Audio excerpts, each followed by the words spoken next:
मेरे वालिद blood pressure के मरीज हैं, छोटी छोटी बातों पे गुस्सा करते हैं, तो उनको ब्लड प्रेशर की दवाई लेके दो ना डॉक्टर से,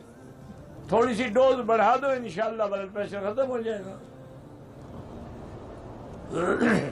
वैसे मैं आपको एक बात बताऊं, मुझे एक दोस्त है मेरे, वो अमेरिका में होते हैं, मीरा खान,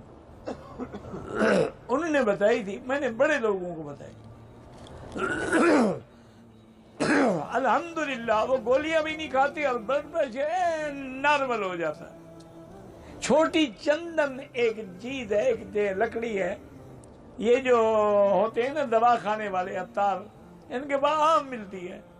उसको ले लें और पीस के उसके कैप्सूल भर के रख लें, एक सुबह एक शाम खाएं, ब्लड प्रेशर का निशान ही मिट जाएगा। छोटी चंदन उसका नाम है,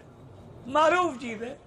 अभी मेरे एक दोस्त हैं अयूब, मकबूल गारमेंट्स वाले फैसलाबाद के, वो आए मेरे लिए भी ले, कहने लगे आपने बताया था, हमने जिन लोगों को दिया है वो दुआएं कर रहे हैं, उनकी गोलियां भी छूट गई और ब्लड प्रेशर भी 100% नॉर्मल हो गया।